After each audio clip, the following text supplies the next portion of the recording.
Hey Junior Campers, it is so good to be with you tonight. I am outside at the fire this evening. It is an absolutely gorgeous night. The stars are out and I'm reflecting on all the great goodness that God gives to us in all the creation. And so I wanted to read to you from Psalm 19, and then I'm going to tell you a little bit about how to be a backyard astronomer, to be a stargazer and to look into the sky, and there's a lot of great stuff up there to see, and I'm going to help you out on how to do that. Psalm 19 says, "The heavens declare the glory of God. The skies proclaim the work of God's hands. Day after day they pour out speech. Night after night they display knowledge. They have no speech, they use no words. No sound is heard from them. Yet their voice goes out unto all the earth, their words to the ends of the world." So we are blessed to have the night sky. One of my favorite astronomers always says, keep looking up, because sometimes we don't even notice what's up there. And so this is an opportunity, a gift, to see the miracle they can happen of God's creation. Now, one of the first things you're going to want to do is when you go out late at night when the stars are out, see this fire that we have going right now? And any lights, we need to turn them out, because I need to let my eyes adjust to the dark. So go out with an adult and just sit. It takes about 10 or 15 minutes to let your eyes adjust to the darkness so that you can see even more stars. So go out in a few minutes. You can look up in the sky. You're going to see some stars if it's at nighttime, of course. But give yourself about 10-15 minutes of just sitting out there. Maybe get some mosquito repellent or something, and you will actually see even more stars. But I'm going to show you ways that you can see even more than that.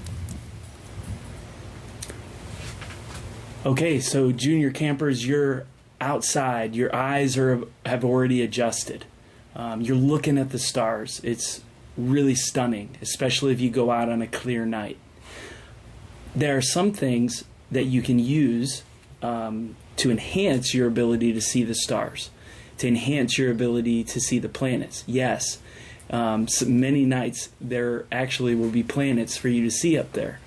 So there's many apps you can get on your phone if mom and dad gets them, or on a tablet, Google Sky, or many different examples that you can actually hold it up and see what is going on in the sky. Maybe where a planet is, like Venus or Jupiter or Mars, to see them, and also to even identify some constellations, which I'll talk to you about in a few minutes, or some individual stars. So one of the things I love to do is not just look at the sky with my own eyes, but also with some binoculars. So you may have some binoculars around the house. Awesome way to look at the stars. Most of us don't have just a telescope sitting around at home. That is perfectly okay. Use your eyes or use some binoculars. These are some small binoculars that I have that you can scan the sky with. I like to use these. These are called, these are 10 by 50s. They're really wonderful to scan the night sky. They may be a little bit heavy for smaller kids, but are great for those of you that want to hold on to something like this. And you can see, I can even see the Orion Nebula in these things. I can look at planets through these. It's really wonderful. And then even something like these big guys. And usually I can't even hold these up myself. I usually get a tripod or something, but they're still fun to use to look at the sky. So find yourself a pair of binoculars. They will work fantastic. I also have some great books. Night Watch is a great book if you order that one. But my favorite book that really taught me a lot about the night sky is the guy that created Curious George. His name is H.A. Rey. He made this book called The Stars. And so this is great for kids. It's also great for adults. It's how I learned how to use it. And it gives tons of pointers and really gives you a good idea of what to look for when you go out on an evening to stargaze. So I highly recommend this book, and I'm going to show you a few things right now with it. Okay, so this is in H.A. Ray's book, The Stars, and one of my favorite things to learn how to do is to find the polar star. So that is the star in the north, and many of us can find the Big Dipper. See the Big Dipper right up here? You can go out and look in the north sky, and you'll see the Big Dipper, and you'll see that the end of the cup, see how there's a big cup on the end? The ends of the cup point to the pole star. And so depending on what time of year it is, sometimes the Big Dipper's down here and the end of it point to the pole star. And so that's a way to find the North Star or the polar star. Another star that you can find is called Arcturus. Arcturus is found by following the arc of the Big Dipper right here, and then Arcturus will be like right over here. So look up in the sky, you follow where the arc takes you, and you will actually find a star called Arcturus. And so there's all sorts of different pointer stars, ways to look in, and this book really gives some wonderful pointers on how to see things. It gives lots of conversation about the constellations and where they are. Lots of great pictures that really work.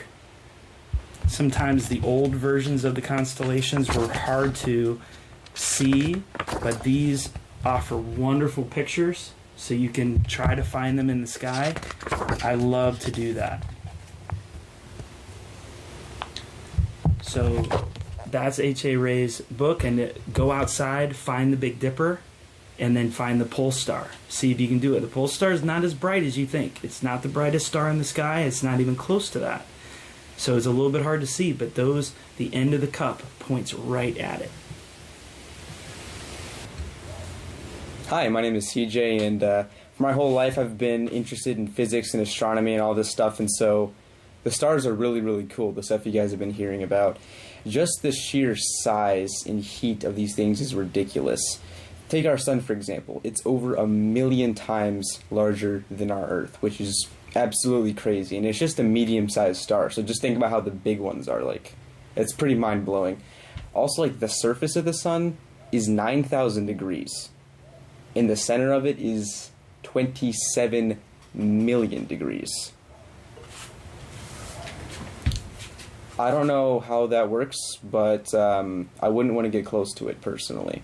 And that's not even the hottest star out there.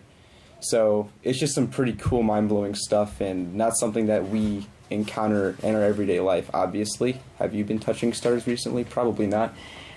Because of those stars are so tiny up there, you might not think they're very big, but they're so far away that they look so tiny. And that's what's really cool. That's how far away they are. They're so huge, and they're so far away that they look really small. That's how far away they are. Junior campers, God's miracles, they can happen, are everywhere.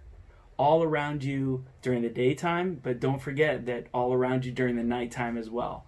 There are so many things to see in the night sky, from the stars and the planets, from nebula to galaxies even, and of course, don't forget the moon.